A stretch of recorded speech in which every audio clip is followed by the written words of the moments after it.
우리 다 같이 회개 기도하심으로 예배를 시작하겠습니다.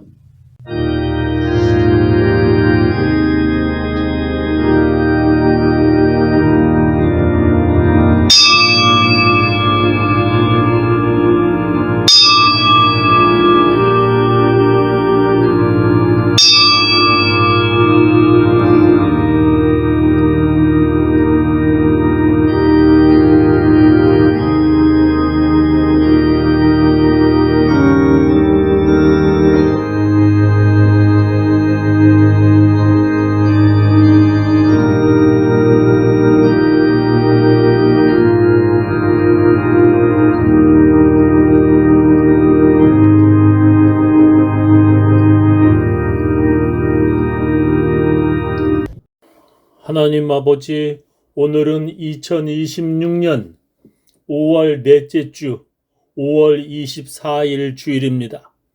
주님, 저희들을 긍휼히 여기시며 불쌍히 여겨주심을 감사합니다. 하나님, 주님의 도움이 없이는 저희들이 살 수가 없습니다. 하나님의 은혜가 없이는 살 수가 없습니다. 주님, 아무 공로 없고 아무것도 잘한 것이 없어서 그저 은혜 바라보고 예수님 십자가 바라봅니다. 우리의 믿음을 보시고 그 작은 믿음 하나 보시고 저희들을 불쌍히 여기신 주님, 구원하여 주신 주님 감사합니다. 저희들의 가정에 하나님 건강을 주시옵시며 어느 곳에 있든지 보호하시고 지켜주시옵소서. 멀리 여행 중에 있는 사람들, 몸이 아파서 교회 가지 못하는 사람들, 집에서 예배드려야 하는 사람들, 주님께서 오늘도 말씀으로 인도하여 주옵시며 그 말씀으로 살아 주님의 인정받고 칭찬받는 믿음의 사람들 다 되게 하여 주시옵소서. 예수님 이름으로 축복하며 기도합니다.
하늘에 계신 우리 아버지여, 이름이 거룩히 여김을 받으시오며 나라의 임하옵시며 뜻이 하늘에서 이루어진 것 같이 땅에서도 이루어지이다.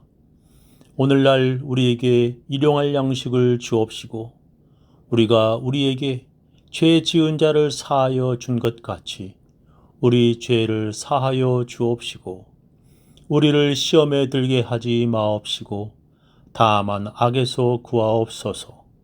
대개 나라와 권세와 영광이 아버지께 영원히 있사옵나이다. 아멘. 전능하사 천지를 만드신 하나님 아버지를 내가 믿사오며 그 외아들 우리 주 예수 그리스도를 믿사오니 이는 성령으로 잉태하사 동정녀 마리아에게 나시고 본디오 빌라도에게 고난을 받으사 십자가에 못 박혀 죽으시고 장사한 지 사흘 만에 죽은 자 가운데서 다시 살아나시며 하늘에 오르사 전능하신 하나님 우편에 앉아 계시다가 저리로서 산 자와 죽은 자를 심판하러 오시리라. 성령을 믿사오며 거룩한 공예와 성도가 서로 교통하는 것과 죄를 사하여 주시는 것과 몸이 다시 사는 것과 영원히 사는 것을 믿사옵나이다. 오늘 우리들에게 주시는 하나님의 귀한 말씀은 마가복음 7장 24절부터 30절 말씀 되겠습니다. 예수께서 일어나사 거기를 떠나 두로 지경으로 가서 한 집에 들어가 아무도 모르게 하시려 하나 숨길 수 없더라. 이에 더러운 귀신 들린 어린 딸을 둔 한 여자가 예수의 소문을 듣고 곧 와서 그 발 아래 엎드리니 그 여자는 헬라인이요 수로보니게 족속이라. 자기 딸에게서 귀신 쫓아주시기를 간구하거늘 예수께서 이르시되 자녀로 먼저 배불리게 먹게 할지니 자녀의 떡을 취하여 개들에게 던짐이 마땅치 아니하니라. 여자가 대답하여 가로되 주여 올소이다마는 상 아래 개들도 아이들의 먹던 부스러기를 먹나이다. 예수께서 가라사대 이 말을 하였으니 돌아가라. 귀신이 네 딸에게서 나갔느니라 하시매 여자가 집에 돌아가 본즉 아이가 침상에 누웠고 귀신이 나갔더라. 오늘 제 설교 제목은 상 아래 개들도 두 번째 시간입니다. 예수님께서 귀신 들린 딸을 가진 그 이방 여인을 개라고 하셨습니다. 지난 주일에 그 당시 유대인들이 왜 이방인들을 개라고 불렀는지 우리는 배웠습니다. 그 당시 이방인들이 우상신전에서 음란하게 우상을 섬겼기 때문에 유대인들이 그들을 그렇게 불렀습니다. 그러나 그 당시 유대인들이 이방인들을 개라고 불렀다지만 예수님까지도 그렇게 하신 것은 우리가 이해하기 어렵습니다. 왜냐하면 그 이방 여자는 이제 그런 우상을 버리고 예수님께 나왔기 때문입니다. 그녀는 우상에게 아무리 빌었지만 그 우상은 귀신 들린 그녀의 딸을 치료해 주지 못했습니다. 그녀는 이제 자기 귀신 들린 딸을 예수님께서 치료해 주실 수 있다는 것을 확실하게 믿었습니다.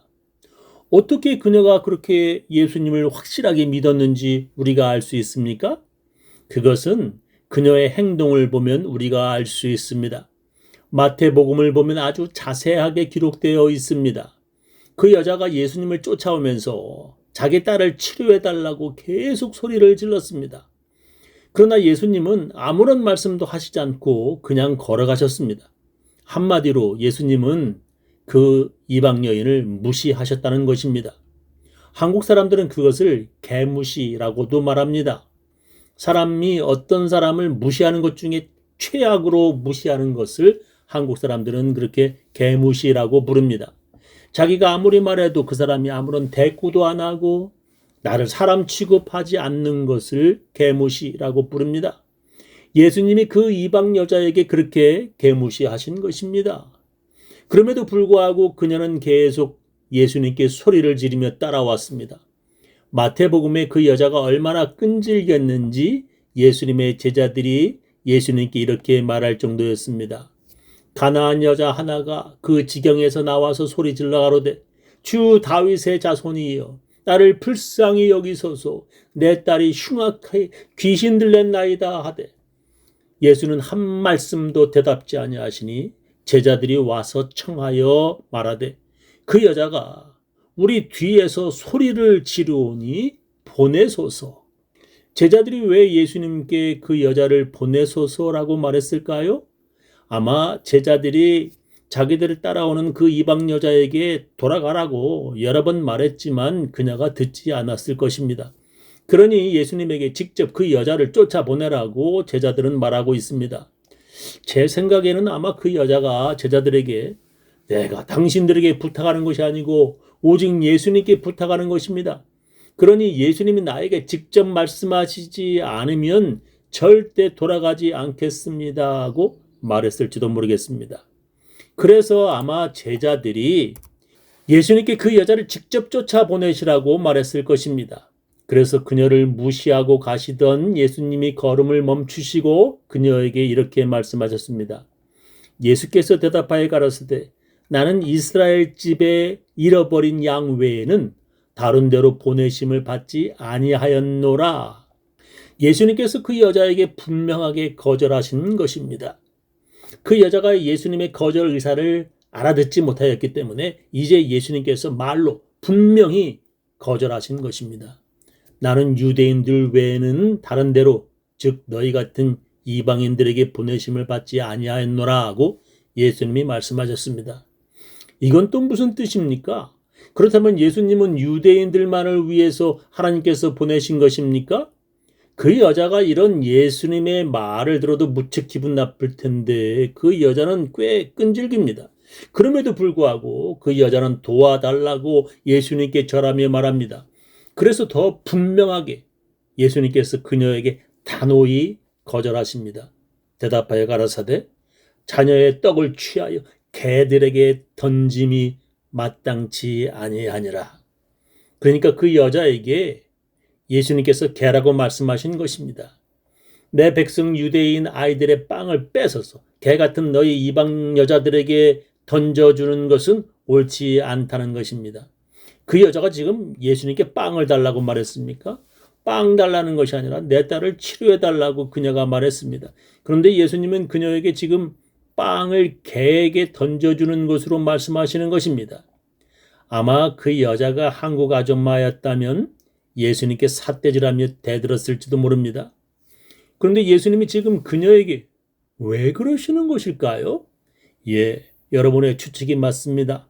예수님께서 그 여자를 지금 시험해 보시는 것입니다. 그것을 어떻게 알 수 있습니까? 그 다음 절을 보면 우리는 확실하게 알 수 있습니다. 여자가 가로되 주여 올소이다마는 개들도 제 주인의 상에서 떨어지는 부스러기를 먹나이다 하니 이에 예수께서 대답하여 가라사대 여자야 네 믿음이 크도다. 네 소원대로 되리라 하시니 그 시로부터 그의 딸이 나으니라. 그 여자가 개들도 제 주인의 상에서 떨어지는 부스러기를 먹나이다 라고 대답했습니다.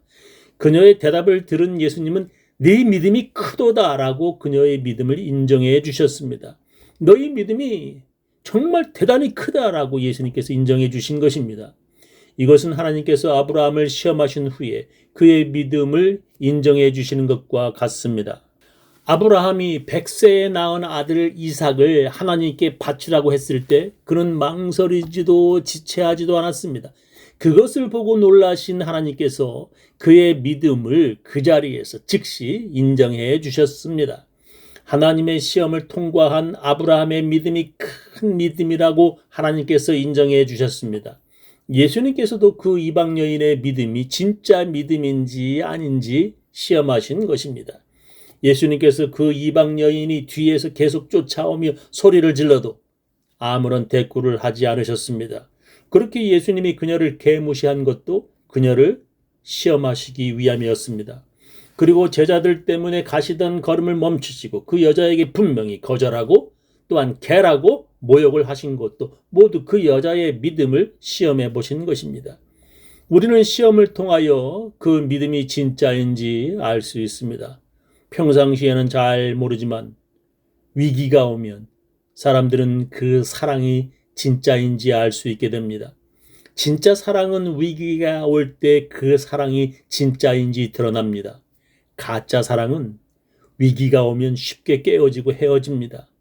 진짜 사랑은 그런 위기를 통해 더욱 견고해집니다. 남녀의 사랑은 싸워보면 그 사랑이 진짜 사랑인지 드러납니다. 많은 여자를 만나는 남봉꾼들은 여자친구와의 다툼을 서로 헤어지는 좋은 기회로 이용합니다. 그렇지 않아도 그녀와 헤어지고 싶었는데 이번 다툼이 헤어질 아주 좋은 기회라고 그들은 생각하는 것입니다. 가짜 사랑은 이렇게 위기를 헤어질 기회로 삼습니다. 그러나 진짜 사랑은 다툰 후에 내가 먼저 화해합니다. 거짓 사랑은 그 다툼을 이용하여 헤어지는 좋은 기회로 삼습니다. 그러나 진짜 사랑은 사과하며 내민 손을 잡아 다시 그 관계를 이어갑니다. 그리고 그 사랑은 더욱 견고해집니다. 그러나 가짜 사랑은 절대 화해하지 않고 또한 자기 잘못을 하나도 인정하지 않습니다. 하나님을 진짜로 사랑하는 자들은 하나님께서 자기 기도를 거절하셨다고 그렇게 쉽게 시험 들지 않습니다. 하나님을 가짜로 사랑하는 자들은 너무나 쉽게 그리고 너무나 간단하게 별스럽지 않은 이유로 교회를 떠납니다. 그들은 이렇게 이야기합니다. 예수님이 어떻게 나에게 그럴 수가 있나? 목사가 나에게 어떻게 이럴 수가 있나? 너무나 섭섭하고 내 마음이 상해서 도저히 교회에 나갈 수 없다. 그래서 어떤 사람들은 문제가 생기면 교회를 안 나오고 잠시 쉬기로 결심합니다. 어떤 사람들은 자기에게 닥친 그 문제 때문에 창피해서 교회를 떠나기도 합니다. 어떤 이는 남편과 사이가 좋을 때는 교회 잘 나오다가 이혼하면 교회를 떠납니다. 어떤 이는 자녀들이 직장에서 성공하며 잘 나갈 때는 교회에 잘 나오다가 자녀들이 직장에서 쫓겨나면 교회를 떠납니다. 어떤 이는 자기 건강이 좋으면 교회 잘 나오다가 암에 걸리면 교회를 떠납니다. 어떤 이는 돈을 잘 벌 때는 교회 잘 나오다가 쫄딱 망하면 창피하다고 교회를 떠납니다. 그런 사람들은 하나님을 진짜로 사랑하는 사람들이 아닙니다. 그런 사람들은 진짜 크리스천들이 아닙니다. 성경에 보면 자기에게 문제가 있던 사람들이 예수를 찾아 나오듯 문제가 있는 사람이 교회에 더 잘 나와야 하는 것입니다. 그들은 자기 마음이 섭섭하여 눈물이 나올 때에 더욱 예수님을 붙잡고 늘어졌습니다. 기도도 마찬가지입니다. 어떤 이는 자기에게 문제가 생길 때 마음이 너무 아파서 기도도 안 된다고 다른 때보다 기도를 더 안 하기도 합니다. 어떤 이는 자식 때문에 마음이 너무 아파서 기도도 못하겠다고 합니다. 어떤 이는 남편 사업이 쫄딱 망해서 더 이상 기도도 못하겠다고 합니다. 자기에게 문제가 생겼을 때 더 부르짖고 더 악착같이 기도해야 함에도 불구하고 기도도 안 하고 교회도 떠나는 사람들도 있습니다. 그렇게 시험을 이기지 못하면 그 사람은 예수님을 떠나게 됩니다. 예수님께서 자기를 찾아온 부자 청년을 시험하셨습니다. 그러나 그 부자 청년은 예수님보다 돈을 더 사랑했기 때문에 예수님을 떠났습니다. 우리는 학교에서 시험을 패스하여야 한 학년 올라가고 대학교에도 갈 수 있습니다. 학생들은 시험에 패스하지 못하면 그 사람은 또다시 재수하고 또다시 그 중요한 시험을 기다려야 합니다. 학생들이 시험에 패스하여야 한 학년 올라가는 것입니다. 크리스천들은 매 주일 교회에 갈 것인가 시험을 받습니다. 많은 사람들이 그런 기초적인 시험에 패스하지 못합니다. 그들에게는 주일 예배를 위해 교회에 나오지 못할 변명과 이유도 너무나 가지가지 많습니다. 그들에게는 다른 날은 안 아프다가도 주일날에 몸이 아픕니다. 그들에게는 다른 날은 아파도 밖에 나가 사람들 만나는데 주일날에는 조금만 몸이 안 좋으면 제일 먼저 교회에 가지 않고 집에서 쉬려고 합니다. 그런 것들은 크리스천들에게 아주 수준 낮은 시험들입니다. 그러나 그런 아주 작고 수준 낮은 시험들을 패스하게 되면 이제 그런 것은 시험도 아니게 됩니다. 우리는 시험을 이겨내어 우리의 믿음이 크게 자라나야 합니다. 우리는 시험을 통하여 우리의 믿음이 진짜 믿음인지 아닌지 드러납니다. 예수님께서는 우리의 믿음이 진짜인지 가짜인지 알고 싶어 하십니다. 예수님은 그 이방 여자의 믿음이 진짜인지 아닌지 알고 싶으셨습니다. 그래서 예수님은 그녀에게 아무 말씀도 안 하시며 무시하셨고 또한 마음 상하게 그녀에게 거절도 하셨습니다. 그리고 예수님은 그녀의 믿음이 진짜인지 아닌지 개라고 모욕까지 하시면서 그녀를 시험하셨습니다. 그리고 그 여자는 예수님의 시험을 통과하여 성경에 기록되게 된 것입니다. 저는 우리 교인들 모두 시험을 이기며 살아가시기를 예수님의 이름으로 축원합니다.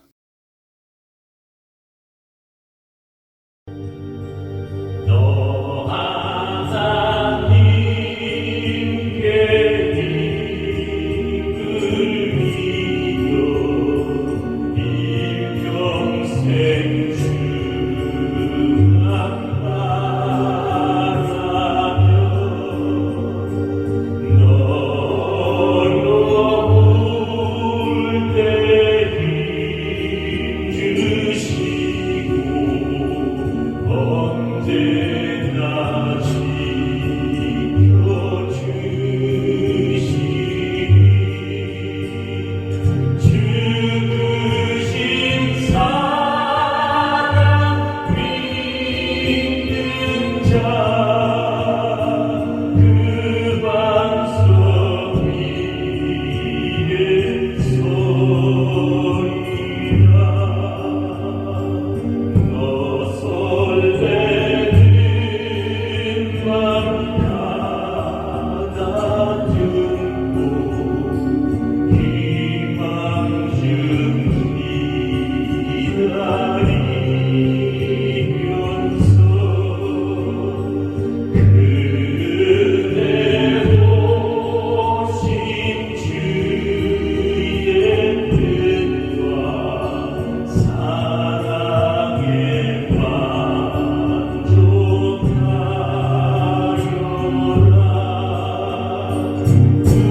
우리를 불러주신 주 마음에